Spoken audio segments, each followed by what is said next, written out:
So ఇవాళ memers special episode అన్నమాట, dedicated to all the memers. Because వాళ్ళు బోలెడంత ఎఫర్ట్ పెట్టి వాళ్ళు కూడా దాంట్లో డైరెక్షన్ చేసి వాళ్ళ టాలెంట్ అంతా చూపిస్తూ ఉంటారు కాబట్టి ఒక్కొక్కటి చూద్దాము. Meme 1, RRR starts rolling today. Fans boy అన్న, బాయ్ బాయ్ చరణ్ అన్న, బాయ్ తారక్ అన్న. రాజమౌళి గారు లాక్కుంటే కానీ ఇలా ఇద్దరికి సమానమైనటువంటి ఫ్యాన్ బేస్ ఉంది. వీళ్ళని ఇలా డైరెక్ట్ చేయాలి అన్నప్పుడు 2 హీరోస్, మీరు స్పెషల్గా ఏదైనా డైట్ తీసుకున్నారా? డైట్ ఏదైనా ఫుడ్ వీళ్ళని హ్యాండిల్ హ్యాండిల్ చేయడం అనేది మామూలు విషయం కాదు. చరణ్ ఏమో తెలియదు కానీ మిస్టర్ తారక్ గారిని డైట్ ఏం తీసుకోలేదు. రమగారు ఏమైనా వీళ్ళతో షూటింగ్ చేస్తున్నావు ఇవాళ తినేసెల్లు అలా ఏం లేదు, కొంచెం బీపీ ఎక్కువ రేజ్ అయ్యి దాన్ని తగ్గించుకోవడానికి మిల్క్ షేక్లు, ఐస్ క్రీమ్లు అవి ఎలాగ రమ ప్రొవైడ్ చేయదు కాబట్టి స్విగ్గీలో కొట్టి స్పెషల్గా తెప్పింది. బీపీ మీకు బాగా రేజ్ అయినప్పుడు జనరల్లీ ఏం చేస్తారు మీరు చెప్పండి? మైక్ పగలు కొడతారు. లేదు ఒకసారి మైక్ ఎరగొట్టి నోట్లో నుంచి ఒక పచ్చి బండ, అదే మన హై నాయకులు ఉంటది కదా, బూతు బూతు బూతు బూతు బూతు బూతు అని మైక్ ఎరక్కొట్టి. నీకు కూడా అది బూతులాగా వినిపిస్తుందా? ఈ ఒక్క దగ్గర నీకు ఒక పాయింట్ వచ్చింది, ఒప్పుకోక తప్పట్లేదు. నెక్స్ట్ 2 years వరకు నేను తారకు ఫుల్ బిజీ. ప్రభాస్ గారు పాపం వీళ్ళకి తెలియట్లా 2 years వేశారు, 2 years అయిపోయింది. అది మాత్రం పాపం నిజంగా చరణ్ అడిగిన క్వశ్చన్ లాగే ఉంది. చరణ్ పాపం నిజంగా అయిపోద్ది అన్న అంత కాన్ఫిడెంట్ గానే ఉన్నాడు. ఎక్స్ప్రెషన్ లేదు అది చెప్పి. ఇది చూడండి. బట్ డెఫినెట్ గా 2021, 2022 వరకు సినిమా వెళ్దాం. 2020లోనే వస్తుంది, అది మాత్రం గ్యారంటీ. సార్ ఏంటి సార్ అది? బట్ డెఫినెట్ గా 2021, 2022 వరకు సినిమా వెళ్దాం. 2020లోనే వస్తుంది, అది మాత్రం గ్యారంటీ.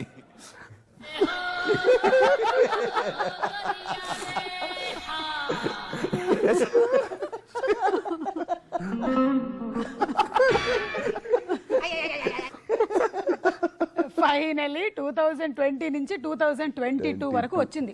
ఆ ప్రెస్ మీట్ పెట్టిన రోజు కరోనా వచ్చుద్దా లేదా తెలియదు మనకి. అవును, 2021, 22 అవ్వదు అని మాత్రం అంత ఖచ్చితంగా ఎలా చెప్పాడా ఆయన? అవ్వదు అని గ్యారంటీతో చెప్పాము. అంటే 21, 22 ఎలా? ప్రీవియస్ ఎక్స్పీరియన్సెస్ అంతే. అదే ఆయన గురించి ఆయనకు తెలుసు బాగా.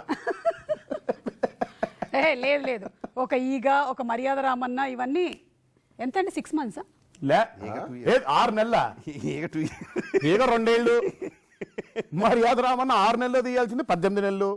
లక్కీగా ఈగ కాబట్టి 2 years పట్టింది, బొద్దింకైతే ఇంకొంచెం ఎక్కువ 4 years. జంతువుని బట్టి పెరుగుతుంది. Okay, next meme. కీరవాణి గారు names in different industries. Telugu industry మనకి తెలుగులో ఎంఎం కీరవాణి గారు మ్యూజికల్, అంగ తమిళ్ల పాత మరగదమణి మ్యూజికల్. ఈయనెవరు? ఆయనే. హిందీ మే దేకేతో ఎంఎం క్రీమ్ మ్యూజికల్. అంటే పేర్లు మారుతూ ఉన్నాయి, మ్యూజిక్ డైరెక్టర్ గారు మాత్రం కానీ ఒరిజినల్ లో మాత్రం గెటప్లు మారడం లేదు, పేర్లు మాత్రమే మారుతున్నాయి. Okay, next meme. సో ఇదండి సంగతి. ఇలా కత్తమ్మ ఫుల్లియా కత్త, దీని మీద వీడియోస్ కూడా ఉన్నాయి చాలా. ఇవి జస్ట్ ప్రెజెంట్ చేసాము. నెక్స్ట్, ఆ స్పీడ్ ఏంటన్నా? సాంగ్ ఇంకా 1.5x లో పెట్టినా కూడా అన్ని చెక్ చేసుకున్నాము, అయినా ఏంటి స్పీడ్ అంటే స్పీడ్ లో పెట్టారేమో అని ఒక ఫీలింగ్. కాదండి, మీకు ఎలా అనిపించింది చరణ్? అసలు ఇన్నిసార్లు మళ్ళీ ఇంకొకటి అన్నప్పుడు మీ ఇన్నర్ అందరు బాహర్ లాగా మీ ఇన్నర్ వాయిస్ ఏంటి? ఇందాక లూప్ అనే వచ్చింది కదండి, ఆ లూప్ లోకి వెళ్ళాం అంతే. చేస్తూ చేస్తూ చేస్తూ మకాలు పడిపోయి మేము పడిపోయి. అంటే ఫీలింగ్స్ లేవు మీకు? ఇంకా ఫీలింగ్స్ లేవు అసలు, లేవు. చేస్తూ ఉన్నారు మీరు అంతే. ఓ మరమనిషి ఒక స్పై క్యామ్ కనుక అలా నెమ్మదిగా రూమ్ లోకి వచ్చి ఉంటే అయిపోయి ఇలా పడిపోవడం అంతే, సోయి లేకుండా. రాత్రి కళలు కూడా సింక్ లోనే ఉండాలి బాబోయ్. మీరు కాదు, సాంగ్ బయటకు వచ్చిన తర్వాత మాక్సిమం ఇండియా అంతా నాటు నాటు నాటు ఇందులోనే ఉన్నారు. కానీ చరణ్ ఇన్నర్ ఫీలింగ్స్ ఏమై ఉంటుంది తారక్ ఆ టైంలో లోపల? అంటే మళ్ళీ 1 more ఇంకొకటి. ఇప్పుడు నేనన్న ఫీలింగ్స్ ఏంటి? అబ్బా ఇంకా ఆపు జక్కన్న, ఆపండి ప్లీజ్. నేను లోపల చరణ్ అదే వాయిస్.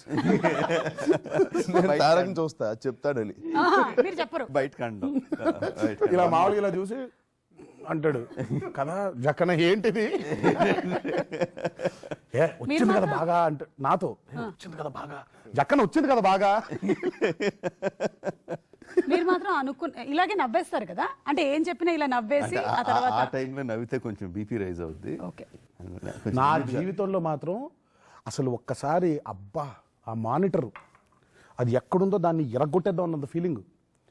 మామూలుగా ఇప్పుడు అంత స్పీడ్లో వెళ్తుంది కదా, అంత స్పీడ్లో ఎవరైనా చూస్తారా సింక్ వెళ్ళిపోద్ది కదా, ఆ పాటను ఎలా చూడాలి అలాగే చూడాలి. స్టెప్ ఫ్రీజ్ అమ్మా మేము ఇలా ఇలా ఇలా అదిగో తారకాయ కొంచెం పైకి వెళ్ళిపోయింది పైకి వెళ్ళిందా మామూలుగా వదిలేయండి ఈక్వల్గానే వెళ్ళింది కదా బాగానే వెళ్ళింది అట్ట కాదు, అలా పాజ్ చేసి అదిగో ఒకటి పైకి ఉంది ఒకటి పైకి ఉందా, ఇప్పుడు అక్కడికి ఎలా పెట్టాలి నేను అన్నాను ఒక్కొక్కరికి ఒక్కో స్టైల్ ఉంటుంది కదా జక్కన్న, అది అలా ఉంటుంది. తన స్టైల్ తంది, నా స్టైల్ నాది, ఇద్దరు స్టైల్స్ని మీరు క్యాప్చర్ చేయడానికి ట్రై చేయాలి కానీ ఇద్దరు ఒకటే లాగా ఆడడం నాకు ఆ స్టైల్ ఈ స్టైల్ కాదు నాకు స్టైల్ ఉంది. అలాంటి సినిమా ఉంది కదా నాకు ఆ కోకోకోలానే కావాలి ఇలా నాకు ఆ స్టైలే కావాలి. స్టెప్ ఫ్రీ సుమా నిజంగా రాక్షసు ఐ అండర్స్టాండ్. అన్యాయం. బట్ ఇవాళ అదే మాట్లాడుకున్నారు. అంటే ఈయనకి చాలా ముందు చూపండి, ఎప్పుడైనా ఈయనకి దూరదృష్టి ఎక్కువ కదా, ఇలాంటి మీమర్స్ అందరినీ దృష్టిలో పెట్టుకున్నారు. వాళ్ళ పని ఏంటి, ఏదైనా ట్రైలర్ రాగానే ఈ షాట్ అక్కడిది ఆ షాట్ ఇక్కడిది ఇలాంటివన్నీ చేస్తూ ఉంటారు కదా. సో వాళ్ళకి అవకాశం ఇవ్వకుండా ఈ కాలు పైకి వెళ్ళింది ఈ కాలు కిందకి వెళ్ళింది అని వాడు సర్కిల్ వేస్తాడు, అది లేకుండా చేశాడు. వేస్తే ఏమవుద్ది వేస్తాడు వేస్తారు వేయకూడదని వేశారు. మీరు ఇంకోటి అడగాల్సింది 17 టేకుల తర్వాత ఏ టేక్ ఓకే చేశారు? అప్పుడు ఏ టేక్ ఓకే చేశారు ఇప్పుడు నాకు అది తెలియట్లేదు. మీకు తెలుసా అండి? మీకు అఫ్ కోర్స్ తెలుసు ఆయన. ఎడిటింగ్ లో చూసినప్పుడు ఏది పర్ఫెక్ట్ గా ఉంటుందో అది వేస్తాం. రెండో టేక్ ఏంటంటే అవునా? ఏదో సుమారుగా ఎడిటింగ్ లో చూసినప్పుడు ఏది బాగుందో అన్ని రకాలుగా 17 కావాలా సార్? 17 సార్లు రెండోలో కూడా చూస్ చేసుకోవచ్చండి, రెండోదే బాగుండేది కదండి. కాదండి ఇంకా ఏదో పర్ఫెక్షన్ వస్తుందని చెప్పి చేస్తాం, మీరు చేయలేకపోయారు అంతకన్నా పర్ఫెక్ట్ గా అందుకని ఎంత మాట ఏమంటివి మీరు చెయ్యలేకపోయారంటీరా. ఇప్పుడు చేస్తారు వాళ్ళు కావాలంటే రెండు కాళ్ళు ఒకటే దగ్గర పెట్టి. అల్పులు అధములు అయిన వాళ్ళ గురించి మనకి ఇక్కడ అసందర్భ ఎంత మాట మిమ్మల్ని కూడా అనేసారు. నేను కాకపోతే ఆయన ఏమని చూస్తా. Come on I challenge. అవును రాజమౌళి గారు, మీరు ఎప్పుడైనా ట్రై చేశారండి ఆ స్టెప్? ఒకసారి చేయొచ్చు కదా. లేదు అన్నిసార్లు చూశారు కదా ఫ్రీ. ఇప్పుడు నేను మొన్న ఆయన దగ్గర మాట తీసుకున్నాను, ఈ సినిమా సక్సెస్ అవుతాయి కాదు అయిపోయింది. ఆ సక్సెస్ అయిన రోజు ఆడియన్స్ కి థ్యాంక్స్ ఎలా చెప్పాలి, ఆయన నాటు స్టెప్ అయ్యాను. మేమిద్దరం ఫ్రీజ్ చేసి ఇది ఇక్కడ ఇలా వెళ్ళింది ఇది అలా వెళ్ళింది కరెక్ట్ గా పెట్టాలి. అంటే ఆయనతో పాటు జోడి ఇంకొకళ్ళు ఉండాలి కదా. కీరవాణి గారు అయితే బెటర్ అంటారు. ఇప్పుడు దీంట్లో విఎఫ్ఎక్స్ మిక్స్ చేద్దాం, ఆయనతో ఆయనే 2 సార్లు వేయాల్సి వస్తుంది. వేరే డ్రెస్. అంటే మీరు ఎప్పుడైనా ఇన్సైడ్ సీక్రెట్ గా ఎవరు లేనప్పుడైనా ట్రై చేసి చూసారా? అలాంటి ఆలోచనలు ఏం రావు. లేదు చేశారు ఒకసారి బాంబేలో సార్. బాంబేలో చేసాం. బాంబేలో నా క్యారవాన్ లో చేశారు.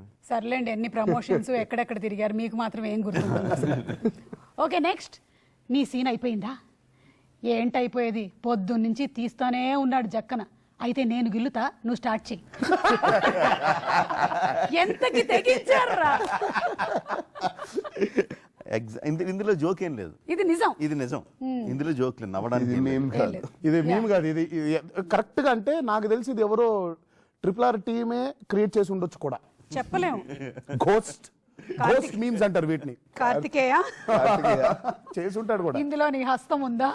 నేను ఒక్క సీక్రెట్ వెల్లడించొచ్చా? Yes please. ఎలాంటి రాజమౌళి ఎలాంటి దర్శకుడా అని. నేను వద్దంటే ఆగిడట్టు కాదండి, ఈ సీక్రెట్ మాత్రం ఇది మాత్రం బాబోయ్ నాకు ఇన్నేళ్ల నుంచి దాదాపు 20-21 సంవత్సరాల నుంచి తెలుసుగా. అసలు నాకు ప్రతిసారి ఒక కొత్తలా కనిపిస్తాడు కదా. బాంబేలో ప్రీ రిలీజ్ ఈవెంట్ అయిపోయింది. మమ్మల్ని అలా పైకి 100 అడుగులు ఉంటుందా, 80 అడుగులు ఉండొచ్చులే. మీకేం తెలుస్తుంది, ఇక్కడ నుంచి చూస్తే మీకు అలా అనిపిస్తుంది, మా పై నుంచి చూస్తే రోపులు కట్టి ఈయన గుర్రంలోంచి రావాలి, నేను బైక్ లోంచి రావాలి. దీనికి మాకు రిహర్సల్స్. నేను ప్రీ రిలీజ్ ఈవెంట్ కి రిహర్సల్స్ ఏంటి కార్తికేయ అన్న. అదే బాబా మామూలుగా ఒక పని చేయడుగా. ఇప్పుడు నువ్వు ఆయన గుర్రంలోంచి నువ్వు బైక్ లోంచి రావు, గుర్రంలోంచి బైక్ లోంచి రావడం ఏంటి, మామూలుగా ఇలా రావచ్చు కదా అన్న. పై నుంచి రావాలంట, పై నుంచి రావడం ఏంటని రిహర్సల్ అయిపోయింది. రానే వచ్చింది ఆ తరుణం, మాకేం తెలియదు. వచ్చాం, ఊపాము, అందరూ ఫ్యాన్స్ అందరూ హ్యాపీ. వచ్చాం, ఇలా అనుకున్నాం, వెళ్ళిపోయి కూర్చున్నాం, సైలెంట్గా ఉన్నాం, అంత అయిపోయింది. ఓ రోజు హైదరాబాద్కి వచ్చిన తర్వాత కార్తికేయ ఫోన్ చేశాడు, అన్నా అని. ఏ నాన్న అన్న. కార్తికేయ అన్నా అన్నాడంటే ఏదో పెంట ఉన్నట్టు. అన్నా అన్నాడు. ఏం నానా అన్నా. ఇది ఫోన్లో కాదు, సారీ ఫోన్లో కాదు, ఫ్లైట్లో తిరిగి వస్తున్నాం బాంబే నుంచి.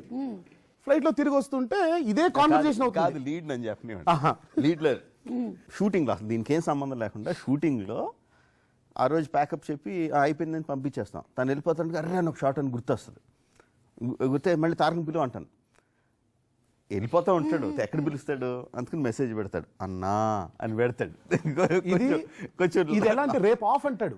షూటింగ్ లో కూడా కాదు అసలు, రేపు ఆఫ్ సుమా, రేపు ఆఫ్. సరే ఓకే ఆఫ్ అయిపోయింది, మనకు లేదు ఈరోజు, కాసేపు రిలాక్స్ అవుదాం, ఎందుకంటే గొడ్డును బాధినట్టు బాధేసి ఉంటాడు, రిలాక్స్ అవుదాంలే అని చెప్పి అనుకుంటే కరెక్ట్గా రాత్రి పడుకునే టైంకి మెసేజ్ అన్నా అని ఉంటుంది. అయ్యి బాబోయ్ ఏదో నానా అనగానే అన్నా అంటాడు. నానా ఏమైంది, ఇది స్టార్టింగ్లో, నానా ఏమైందమ్మా, అన్నా ఏమనుకోకన్నా. చిచి ఏమ్మా ఏంటి, రేపు షూటింగ్ ఉందన్నా. ఓకే అలాగే. వెళ్ళి వెళ్ళి వెళ్ళి వీడు అన్నా తగలయ్యా. వీడు తర్వాత వీడు అన్నా అని మెసేజ్ పెట్టడం మానేసి ఫోన్ చేసాడు డైరెక్ట్గా. పాపం ఏ అవసరం వచ్చిందో అని ఫోన్ ఎత్తేవాడిని. అన్నా అనేవాడు, ఏం కావాలి చెప్పు. స్టేజ్ మారిపోయింది. స్టేజ్ మారిపోయింది. Stage of frustration. ఇప్పుడు రావాలి షూటింగ్కి, ఏం పెట్టా పెంట అదే అన్నా. రేపు పొద్దున 8:00 నేను ఎక్కడో డిన్నర్లో ఉంటే ఇప్పుడు అన్ని మానేసి పొద్దున 8:00 వెళ్ళిపోవాలి. ఇది వెళ్ళింది ఇది అవుతుంది డిస్కషన్. నెమ్మదిగా సడన్ గా వాడు వచ్చి అన్నా అన్నాడు. ఏ అన్నా ఫ్లైట్ లో ఇది కాదు, అదే కదా, ఇది మాకు 100 సార్లు చెప్పాడు. ఈడు అన్నా అని పెట్టాడంటే చాలు బీపీ రైజ్ అవుద్దని 100 సార్లు ఇప్పుడు ఎక్స్ప్లెయిన్ చేసినట్టు చెప్పాడు. నేను ఫ్లైట్లో నుంచి వస్తామంటే నలుగురు ఫ్లైట్ వస్తుంటే, బాబా నువ్వు ఒకసారి తారకానికి చెప్పు మంది ఉంది కదా అన్నాడు. ఏది అప్పుడే చెప్పా పెంట అన్నా అనే పెంట అప్పుడే చెప్తే అంటే నేను వెళ్ళి తారక్ మీరు అది చెప్తారు కదా, ఇటు కార్తీక్ గారు ఎలా అడుగుతాడు చెప్పండి అన్న. అంటే మనోడు లేచిపోయి ఎయిర్లో నుంచొని యాక్ట్ చేసి ఇది ఫ్లైట్ లో, ఫ్లైట్ ఇంకా వెళ్తుంది అలా గాల్లో ఉంది. ఆ కార్తీక్ దగ్గర నుంచి మెసేజ్ వస్తుంది, నేను రియాక్ట్ అవుతాను చెప్తున్నాడు. మళ్ళీ మెసేజ్ ఎందుకు నువ్వు అడగరా అన్న. సరే నాకు అర్థం కాదు, అరే లైవ్ లో అడగరా అన్నాడు. అనగానే అన్నా అన్నాడు. ఏంటి అన్నా నేను అదే అన్నా రేపు రాత్రి ఒక చిన్న పని ఉంది అన్నాడు. హెవా ఏం పని అన్నా, నాకు తెలియదు ఇది సీరియస్ అని. అన్నా ఇప్పుడు ఆ బైక్ ఇది రాలేదు అంటే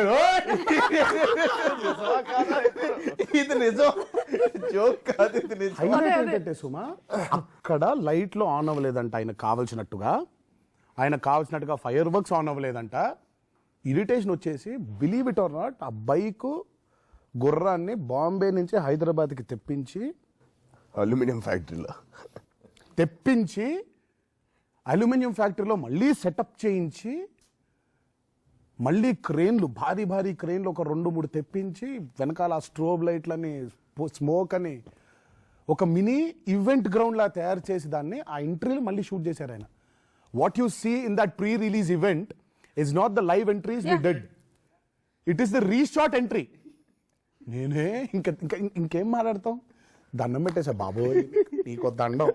ప్రీ రిలీజ్ ఈవెంట్ కూడానా, లేదంటే ఆ లైట్ సరిగ్గా ఆన్ చేయలేదంటాడు. లైట్ సీజీలో వేసుకున్నా. నువ్వు ఉన్నంత వరకు తెలుగు ఫిలిం ఇండస్ట్రీని ఎవరు ఏం చేయలేరు. ప్రీ రిలీజ్ ఈవెంట్స్ అసలు ఎందుకు డెడికేషన్ అటువంటిది. మరి ఐఎమ్ టెలింగ్ దట్ తారక్ అంటే మనకి యమదొంగ అప్పుడంతా ఇంకా ప్రీ రిలీజ్ కి రిహర్సల్స్ చేయించలేదు, కానీ ఆల్మోస్ట్ బాహుబలి అంతా మాకు బాగా ఎక్స్పీరియన్స్. నాకు వల్లమ్మ మామూలుగా ఇందులో ఫ్రస్ట్రేషన్ వచ్చేసేది కదా. వల్లమ్మ దగ్గరికి వెళ్ళి మామూలుగా అమ్మా ఏంటమ్మా తుక్కుని కూడా అసలు పిచ్చి నాన్న పిచ్చి ముదిరిపోయింది, అది ముదిరిపోయిందమ్మా ముదిరిపోయింది అనగానే సరే ఏదో చెప్తున్నారు కదా వల్లమ్మ అని. ఆ రోజు నిజంగా ముదిరిన పిచ్చిని చూశాను నేను. ముదిరిపోయింది ఇది, పైగా అంటురోగం కాదు అది, పక్కోడికి అంటుకొని వాడికి వస్తుందా లేదు, అది ఓన్లీ ఆయన ఒక్కడి దగ్గరే ఉంటుంది ఆ వ్యాధి. కానీ గ్రేట్ తెలుసా, ఎందుకంటే ప్రీ రిలీజ్ ఈవెంట్స్ ని కూడా అంత డెడికేషన్ తో చేయడం అనేది నేను ఓన్లీ రాజమౌళి గారితోనే మాత్రమే చూశాను. ఇంకా సబ్జెక్ట్ అర్థం కాలేదు, అంత డెడికేటెడ్ హీరోస్ ఉన్నారు కాబట్టే ఆయన అలా చేసుకుంటాడు. అది of course I'm telling that. I know, లక్కీగా బాహుబలి ప్రీ రిలీజ్ లో ప్రభాస్ గారు కరెక్ట్ గా దిగారు, లేకపోతే మళ్ళీ ఆయన్ని కూడా రిహర్సల్స్ జరిగాయి కదా ముందు రోజు, అన్ని రిహర్సల్స్ పైన నుంచి రావడం అన్ని అయింది ఆయనకి, కానీ కరెక్ట్ గా వచ్చింది లైట్. అది అయితే సాంగ్ మొత్తం రీషూట్ చేద్దామా? తారక్ చరణ్ ఇద్దరు మట్టిలో స్టెప్ వేస్తున్నప్పుడు దుమ్ము సరిగ్గా ఎగరలేదు. అది ఇది నిజం, ఇది పెద్ద ఇది కాదు, ఇది మేము కాదు, నిజమే. దుమ్ము దుమ్ము దుమ్ము దుమ్ము దుమ్ము. ఏం మాట్లాడుతున్నావురా, మళ్ళీ సాంగ్ మొత్తం రీషూటా? ఆ దోస్తీకి మన ఎంఎస్ నారాయణ గారి ఎక్స్ప్రెషన్, నాటుకి మళ్ళీ ఎక్స్ప్రెషన్, జననీకి ఎక్స్ప్రెషన్ అయింది, గడ్డ కట్టింది.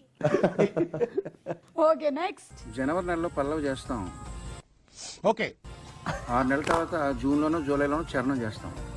సెకండ్ అండి. నెక్స్ట్ ఇయర్ మార్చిలోనో ఎప్పుడో దాని రికార్డింగ్ అంటాడు. దేనికండి వీళ్ళు?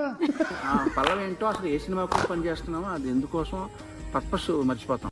చేసే మూడు ఉత్సాహం సర్వనాశనం అయిపోతుంది. ఇంట్రెస్ట్